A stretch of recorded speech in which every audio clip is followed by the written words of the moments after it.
Alright, so for the first time, ako po, ang inyong lingkod.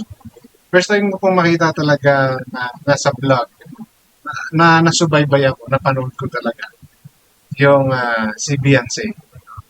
And yan ay saksiyan ko dito sa content ni Dr. Love sa kanyang premiere kung saan binigay niya na yung pinadala ng anonymous sponsor kay Beyonce para sa pang-Korea. So, tuloy na tuloy talaga ang pang-Korea at hindi po siya pinipigilan ni Dr. Love katulad po ng speculations ng iba. Okay? So, and ito yung inaano ko lang, maybe talagang ganun. The beauty is in the eye of the beholder, sabi niya. Maaaring para kay Kalingap Edu, maganda, kung sa maganda si Beyonce, siguro meron pa siyang something. Hindi ko sinasabing ayaw ni Edu, ha? Kaya lang kasi sa nangyari, kwento-kwento. So, maaaring may something. Maaaring kasi para sa atin, maganda si Beyonce, maaaring kay Edu, maganda, pero mayroon siyang something na hinahanap. Diba? Ganun yun eh. May nakikita tayong mga tao na maganda, gwapo para sa atin, pero we don't feel na maging party siya, maging partner natin siya, maging nobya natin siya. May mga ganung bagay, nagagandahan lang tayo. Pero we don't have that certain magnet or yung dating. Diba? So, maaring ganon. Pero kasi first time ko makita si Beyonce na talagang napanood ko, may itsura yung bata. Most likely, kamukha nga siya ng nanay. Okay? Nasabi ko lang. Kasi first time ko makita siya. And maganda si Beyonce. Sayang. Galingan dito. Joke lang. Mari kasi niya, tulad na sabi ko, maganda lang siya but you don't have the quality that you want. Hindi natin alam. Sa ganung aspeto, wala. So, yung physical feature lang ni Beyonce, yes, maganda talaga siya. And hindi po yan yung reaction ko. Ang bibigyan ko na yung reaction ay itong pangyayaring ito. Dahil nakita sa vlog ni Dr. Love si Beyonce. Na ako, personally, ang pagkakaalam ko, si Kalingap Rap lang ang mag-vlog. Ipa-vlog siya. Yun yung pagkakaalam ko. I'm not sure kung 100% si Kalingap Rap lang ba or pwede yan sila Dr. Okay, so magbibigay po ako ng sarili kong opinion, no? Base po dyan sa sinabi. At inulit ko po, ako po ay reactor. Magre-reaction lang po ako based sa aking pagkakaunawa, sa aking pagkakaintindi, sa aking mga napanood at nabasa. No? Wala po akong kinikilingan. Okay? Wala po akong masamang tinapay sa lahat ng mga nasa Kalingap. Ito po ay reaction ko lamang na nababase sa mga pagkakaunawa. Okay? At kung bago po pala kayo sa aking channel, please don't forget to like, share, and subscribe na rin po. At pakihit ng notification bell para maging aware kayo sa aking mga upcoming content. Any comment, suggestion, recommendation, leave it on our comment section. Issue lang po tayo, walang personalan. Okay? Matuto po kayo mag-fact check para hindi po kayo mapagsabihan. Alright, so allow me to play that portion, no, since first time na makita ko at officially na parang wala na sa Kalingap si Dr. Love. Okay? Na first time niyang i-vlog ulit si Beyonce, nalabas na siya sa Kalingap community, no? Pagkakaalam ko lang. So, parang ito yung first time together with Team Guapa. And first time ko rin siya nakita. So, I want to have some footage, no, of Beyonce sa muling paglabas niya, no, dito kay Dr. Love. So allow me that portion. Allow me to play that portion.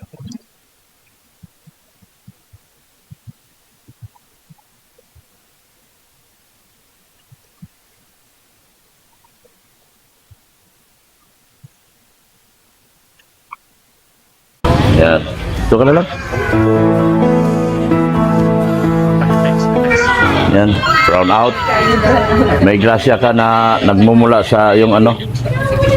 Galing sa anonymous parlor mo raw.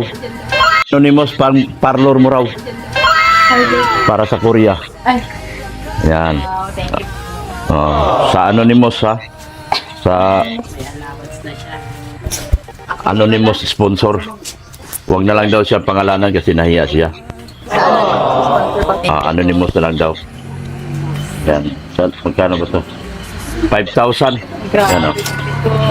Pakibilang. Pakisani. Pang ano mo yan? Pang parlor. Ang salon ba? Salon. Magpaganda ka raw bago pumunta ng Korea. Mag-anyong saya ka. Anyong saya! Anyong saya! Yan. Yan. Okay na. Yan. Sa anonymous is... So, ayan, no? So, nakita na po ng lahat ng Team Guapa si Beyonce for the first time again dito sa channel ni Dr. Love simula nung siya ay mawala na sa Kalingap community. So, is this an issue? Okay? Magiging issue ba ito? Will become an issue kaya? Dahil nga, di ba, may mga usap-usapan na walang magbablog kay Beyonce bukod kay Kalingap. Okay? Walang magta-thumbnail, walang magbablog. Yan ang sabi ni mismong si Pal Santos. Diba? Tanging si Kalingap Vlog. Okay. So, yan din ay nabanggit ni Kalingap Vlog. No? Siya lang ang magbablog kay Beyonce. Now, sa case na to, since alam natin lahat, nakita natin lahat, si Dr. Love ang talagang naka-scout dito, di ba, kay Beyonce. And since ito na nga yung nangyari, nawala na, no? May karapatan ba talaga ngayon si Dr. Love na i-vlog si Beyonce? Since aminado naman si Beyonce na siya ay kalinga pa rin. And may usapan sila ni Kalinga Prab. So, does this will affect yung usapan na yun? No? Kasi exposure na ito eh. It's an automatic violations kung may iba pang pinag-usapan. Okay? Kasi ako, nagbe-base din lang ako doon sa mga sinasabi nila, naririnig ko. No? And I'm not too sure if I missed something doon sa huling vlog na nag-usap si Kalinga Prab at saka si Beyonce about sa pagpa-vlog tungkol sa kanya. No? So yun po yung I'm not too sure. Kasi parang wala akong narinig sa vlog na yon dahil eto eh. Diba? Na ipa-vlog ni Dr. Love. So, may rights ba si Dr. Love na gawin yan? Bilang ano kasi, scouter, no? I think, meron. Ito po, punto ko lang, no? Hindi ko po sinasabing tama ito. Dahil, kung tutuusin, hindi magiging kalingap si Beyonce, o hindi siya magiging parte ng kalingap, kung hindi siya na-scout ni Dr. Love. And as far as I know, pag na-scout mo yan, at parang maging okay siya, no? Parang pag kinagat ng viewers, parang gano'n eh. I don't know the exact rules, no? Kasi yun yung pagkakaalam ko eh. Parang mati-turn over. Correct me if I'm wrong, no? If gano'n. Kasi matagal na hindi nakialam si Dr. Love. As far as I know, no? I mean, hindi siya nang himasok doon sa kung ano yung pamamalakad na ginawa nila kay Beyonce. Diba? Parang ngayon pa lang talaga tinutukan or i-handle ni Dr. Love itong kanyang na-scout na to. So, ako, bilang kung opinion ko, dahil siya naman ang scouter, siya naman yung nakakita, and wala naman ang love team, di ba?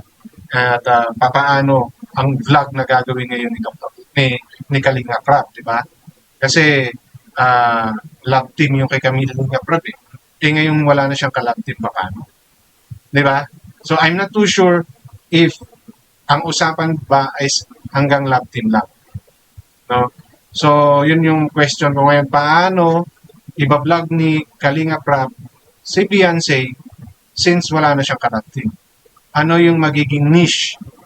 Diba? Ano yung story ang tatakbuhin? Dito, whereas dito kay Dr. Love, no?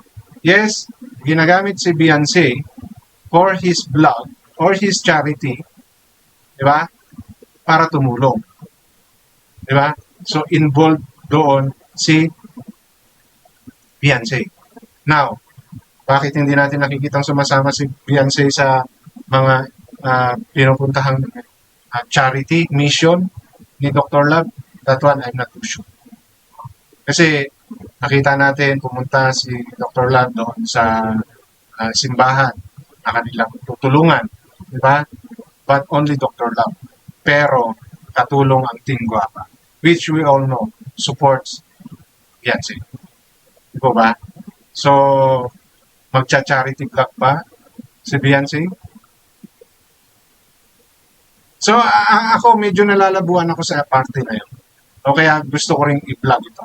So, that you can help me understand. Ano ba yung details na meron dito sa nangyayari? Kasi ito, vlog. Diba? Which is, ayun yung ayaw na ipagawa nga ng vlogger Kalinga. Dahil nga si Kalinga Prab nga lang.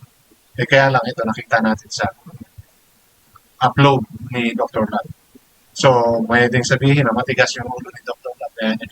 But let's put in a way na ano pa yung napag-usapan. Kung may napag-usapan. Ngayon, kung walang napag-usapan, dapat settle nila to. Diba? Kasi pagka hindi,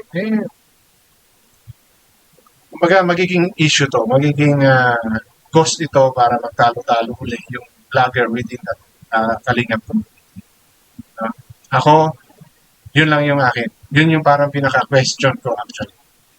So, nakita si Beyonce sa content ni Dr. Love na scouter, diba? At wala na sa Kalingap. So, I'm to ask, meron right, no, si Dr. Love, dahil siya mag-scout, siya mag-discover. Yes, tunulungan siya ang Kalingap community. Nakakuha siya ng sponsor because of the Kalingap community.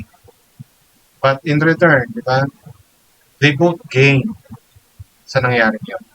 Di ba? Lahat sila nanginabang. Even Ed. Okay? But now, since wala na, si Dr. Love sa Kalingap at si Beyonce naman ay Kalingap lang pero walang love team dahil ayaw niya na nga. So ano yung arrangement nila? And if ever na ipa-vlog siya ni Kalinga Prab, anong content? Saang content siya? Doon ba sa yung iba pa nilang ginagawa? Parang online selling. So mayroon ba silang mga ganun? Now, kung doon siya ilalagay, halimbawa ni Kalinga Prab, so pagdating kay Dr. Love, charity ang gagawin niya in behalf of Beyonce. Ganun ba? So, yun po ay mga question ko, no, na gusto ko sanang i-share nyo sa akin kung ano yung pala. Kung mamarapatin. Kasi, sure ako, magiging cause ito ng another pag-uusapan dito sa community na to. Because of most of vloggers, and even Kalingap Val Santos Matulog, keep on saying, wag i-vlog, wag i-thumbnail. But now, naka-thumbnail. So, matigas pa talaga ang ulo ni Dr. Prab? Or, he is just practicing what he thinks is right since siya yung scouter ni Beyonce. So, yun lang po, no? And matuto po kayo mag-fact check para hindi po kayo mapagsabihan.